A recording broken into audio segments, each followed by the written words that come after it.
damai sejahtera Allah yang melampaui segala akal budi, itulah yang memelihara hati dan pikiran saudara sekalian di dalam nama Tuhan kita Yesus Kristus. Amin. Horas Bapak Ibu, selamat hari Minggu. Sebelum biasa kami membacakan firman Tuhan, saya ingin bertanya dulu, apakah saudara-saudari sekalian masih semangat untuk membacakan firman Tuhan? Soalnya tadi sudah banyak saya melihat heheam, terutama heheam menguap. Ada yang mau tidur, soalnya tadi setelah itu ketika bicara makanan langsung lapar ya. Besok minggu depan mau makan, setelah dibilangkan membawa persembahan, lemas lagi. Oleh sebab itu kita lihat dulu topik minggu kita, ada di buku acara dibacakan. Mari kita membaca topik minggu pada minggu ke-22 setelah Trinitatis, yaitu Injil yang membaharui. Mari kita sama-sama mengatakannya 1-2 ayat. Injil. Oleh sebab itu Injil firman Tuhan yang akan membaharui kita. Mari kita buka Roma 1 ayat 16 sampai 17. Kita sama-sama Bapak Ibu, karena ini cuma 2 ayat, kita sama-sama membacakan Roma 1 ayat 16 sampai 17. Sebab aku mempunyai keyakinan yang kokoh, karena Injil adalah kekuatan Allah yang menyelamatkan setiap orang yang percaya, pertama-tama orang Yahudi.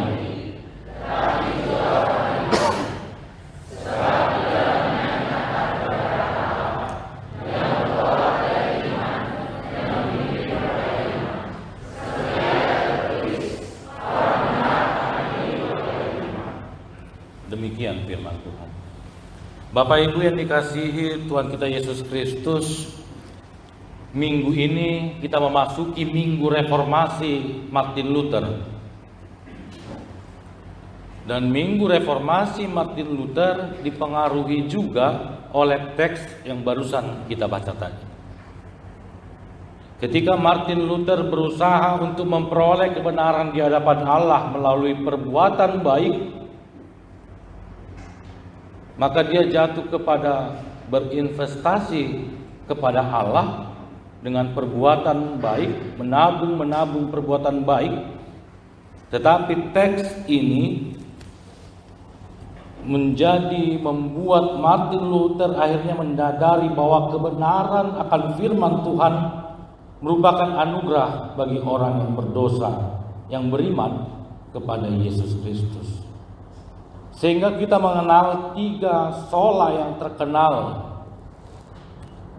Dan ini ayat yang kita baca barusan adalah buah dari 3 sola yang diberitakan oleh Martin Luther.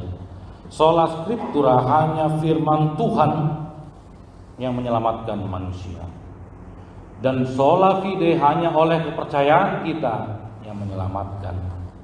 Dan sola gratia hanya oleh kasih Kristus yang dapat menyelamatkan.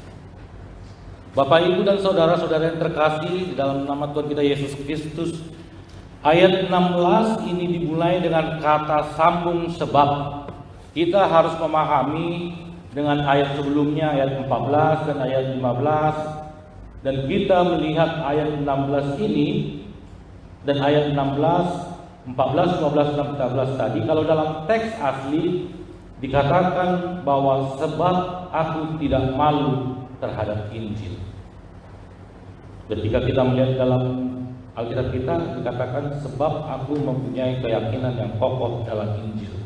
Tetapi dalam teks aslinya dan bahkan dalam bahasa Batak pun dikatakan dang mailau. Dan dalam teks aslinya sebab aku tidak malu terhadap Injil. Mengapa Paulus mengatakan dia tidak malu?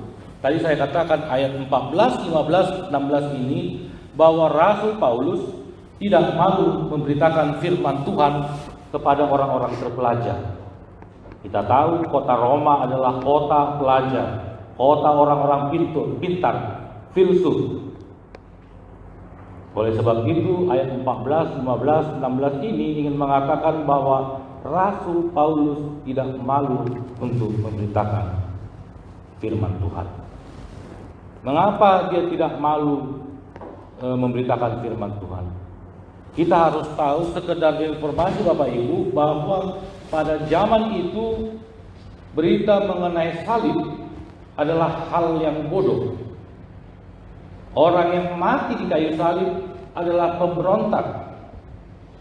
Salib adalah hina. Itu mengapa Paulus mengatakan, ketika aku memberitakan salib, ketika aku memberitakan firman Tuhan, aku tidak malu walaupun orang Yahudi, orang Yunani mengatakan itu hina. Memang sekarang orang sudah tidak malu lagi dengan salib. Dan bahkan salib sudah menjadi sumber penghasilan. Kayu salib, besi salib, emas salib, salib ini sudah menjadi aksesoris. Dan kita tidak malu lagi untuk memakainya. Ada yang malu kita memakai salib berjalan. Bahkan tadi saya katakan, bahkan aksesoris ini pun, salib ini pun bahkan menjadi sebuah sumber penghasilan. Wisata ke Golgota. Dulu orang ke Golgota malu. Tempat para pembuangan, tempat para penjahat yang mati. Tetapi sekarang menjadi wisata rohani ke Golgota. Bagaimanakah yang menjadi perenungan kita? Yang pertama, bahwa kekristenan kita apakah hanya menjadi kekristenan simbol, ataukah kita masih malu memakai kekristenan kita? Apakah kita berani di dalam kekristenan kita? Apakah kita tidak malu menjadi orang Kristen? Atau kekristenan kita ini hanya simbol? Kita memakai kalung salib, apakah kita benar-benar memikul salib itu? Apakah kita malu menjadi orang Kristen? Banyak orang yang malu juga. Bahkan saya pernah lihat orang di warung makan, ya kan? Ketika dia mau makan, saya tahu dia Kristen, dia pakai kalung salib, tetapi dia tidak berdoa sebelum makan. Malu dia berdoa karena banyak orang yang bukan Kristen. Dia tidak malu memakai kalung salib, tetapi dia tidak mau memikul salib. Dia malu memikul salib itu. Saya sering katakan, bahkan malu menjadi Kristen sampai menggadaikan agamanya demi si doi. Demi mendapatkan cintanya, dia harus menggadaikan agamanya. Memakai salib dan Alkitab sebagai simbol dan jimat. Waktu saya mahasiswa, Bapak Ibu dan Saudara terkasih, karena kami sekolah yang bukan hanya orang Batak, tetapi ada juga orang dari timur. Kami satu kampus banyak dari denominasi gereja dan suku. Ada seorang timur mengatakan kepada saya, "Abang, saya beli dulu Alkitabmu," katanya. "Tapi yang bahasa Batak ya." Untuk apa mau belajar bahasa Batak? Pikirku kan. Akhirnya saya tahu kenapa saudara mau membeli Alkitab bahasa Batak. Soalnya saya mau jalan ke Senen, katanya, ke Terminal Senen. Saya mau ke Jakarta naik kereta ke Terminal Senen. Jadi apa fungsi Alkitab itu? Kan copet kan orang Batak. Ketika dia lihat saya bawa Alkitab, dia tahu saya orang Batak. Saya tidak dicopet. Menjadikan Alkitab menjadikan jimat. Bahkan kalau kita lewat kuburan atau apa, takut akhirnya menyanyi Yesuslah penolongku, kan? Firman Tuhan itu hanya sebagai jimat simbol. Bahkan ada yang mengatakan seperti ini. Ada seorang teman yang kehilangan atau merasa karena dicuri, akhirnya teman ini berkata, firman Tuhan yang mengatakan pada kita hari ini. Langsung dia buka. Yang terambil dari Amsal 2 ayat 7. Ya. Ia menyediakan pertolongan bagi orang yang jujur. Berarti saudara tidak jujur, katanya. Asal mengambil Alkitab ini. Firman Tuhan bukan sebagai sumber jimat. Firman Tuhan bukan sebagai sumber yang bisa membuat menjadi pegangan Anda untuk asal-asalan. Tetapi yang pertama yang ingin dikatakan kepada kita topiknya, bahwa agar kita tidak malu memberitakan firman Tuhan, tetapi harus melalui perilaku dan pola hidup kita. Ini yang menjadi poin pertamanya. Kita jangan malu memberitakan firman Tuhan melalui perilaku dan pola hidup kita. Bapak Ibu yang dikasihi oleh Tuhan kita Yesus Kristus, di ayat 17 dikatakan orang benar akan hidup oleh iman. Ada dua pertanyaan yang menggelitik melihat ayat ini. Yang pertama, apakah orang yang meninggal karena COVID itu tidak beriman? Yang kedua, okelah kita yang hidup ini sekarang, apakah orang beriman? Tapi mengapa orang yang hidup yang beriman ini masih banyak kejahatan? Masih banyak tindakan yang tidak menyenangkan. Bapak Ibu, ayat ini bukan soal hidup kedagingan, akan tetapi hidup di dalam kepercayaan. Jadi yang mau dikatakan, seandainya kita pun saat ini masih hidup, tetapi kepercayaan kita juga hidup.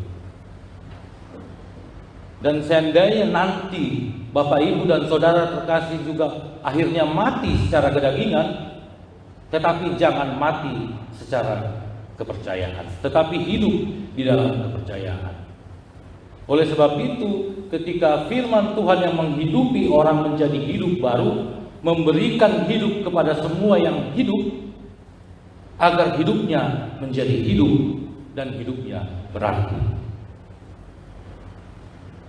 Itulah firman Tuhan yang memperbaharui. Dan seandainya pun kita nanti mati di dalam kedagingan, tetapi kita tetap hidup di dalam kepercayaan kita. Untuk itulah yang akan menjawab pertanyaan yang pertama tadi.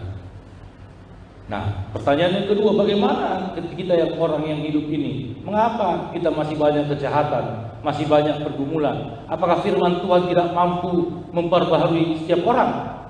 Apakah firman Tuhan tidak mampu memperbaiki orang yang berdosa?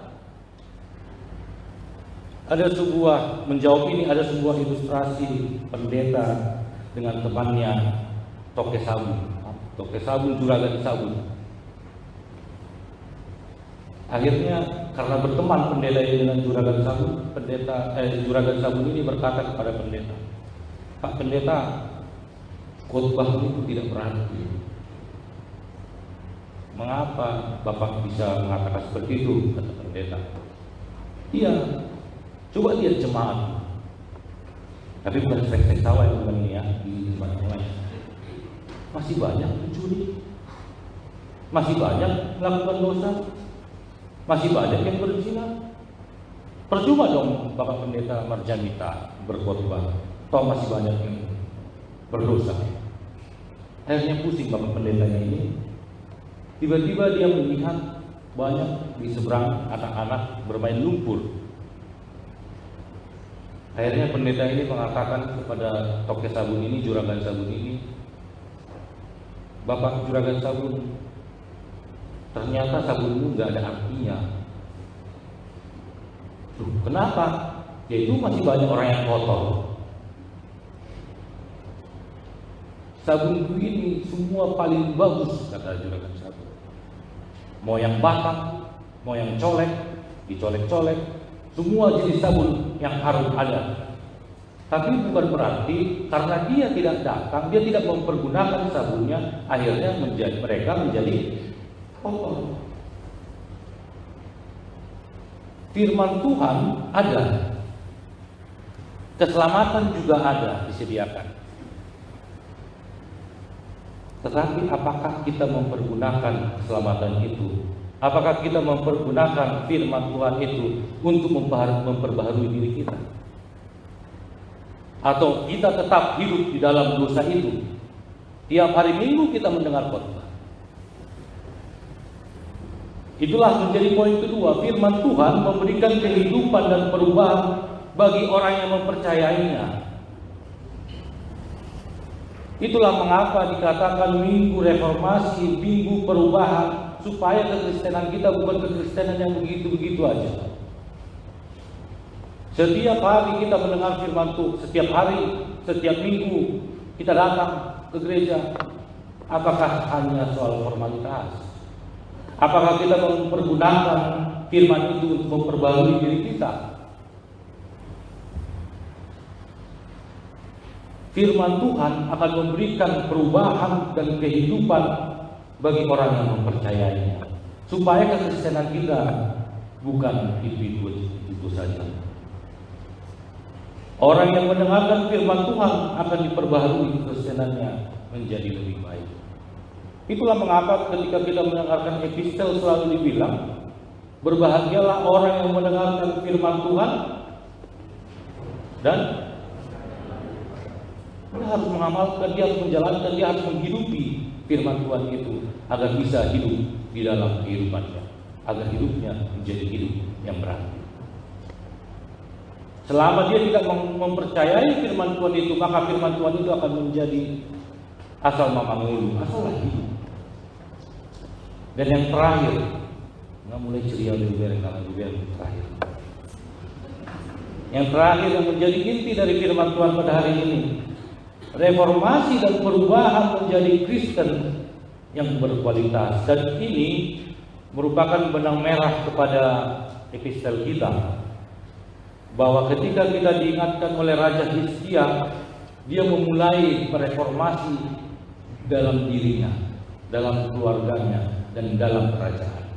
Dia membongkar semua praktek-praktek ibadah yang bertentangan dengan firman Tuhan. Oleh sebab itu reformasi bukan slow down, bukan. Reformasi itu tidak slow down, tetapi radikal. Tapi jangan dikatakan saya mau bereformasi 360 derajat, sarupa dia diulang-ulang.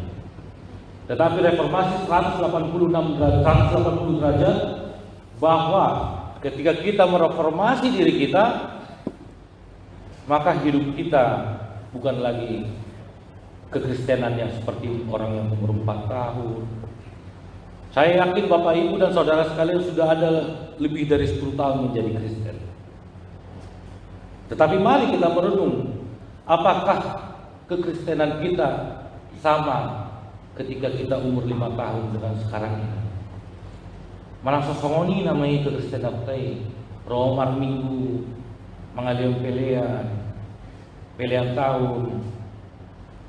Apa ada yang berbeda dari kekristenan kita? Tetapi dikatakan reformasi yang radikal adalah ketika kita membuat firman Tuhan itu sola scriptura, dan melalui kepercayaan kita sola fide, serta oleh kasih Kristus sola gratia, hidup kita dibentuk dan diperbaharui setiap saat. Itulah mengapa setiap hari sebenarnya kita harus mendengarkan firman Tuhan, agar setiap hari kepercayaan kita, hidup kita diperbaharui. Apa bedanya orang yang diperbaharui dengan orang yang tidak diperbaharui? Maka dia bedanya adalah dia menjalankan firman Tuhan itu di dalam kehidupannya. Ada perbedaan, ada perubahan yang radikal, bukan yang begitu-begitu saja. Untuk menutup ibadah kita, menutup jamita ini, khotbah ini, mari saya mengajak Bapak Ibu membuka Android masing-masing, mengetik PKJ 239 lirik. Ngagudang lirik PKJ 239. Kalau ada yang membawa PKJ bisa dibuka. Mari saya dibantu oleh pemusik dan song leader, kita membuka pelengkap Kidung Jemaat 239 agar kita memiliki perubahan yang besar.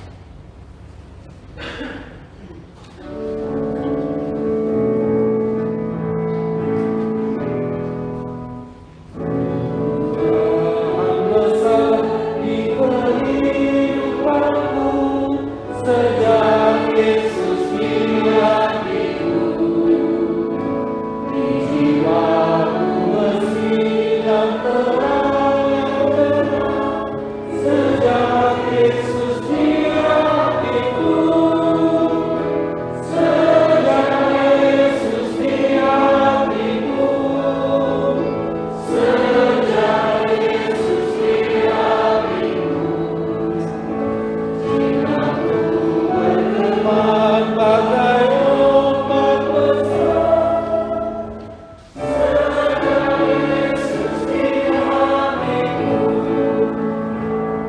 Bapak Ibu yang dikasihi Tuhan kita Yesus Kristus, sejak kita menjadi Kristen, seharusnya hidup kita dibaharui oleh firman Tuhan dan oleh kepercayaan kita kepada Kristus. Amin. Mari kita berdoa.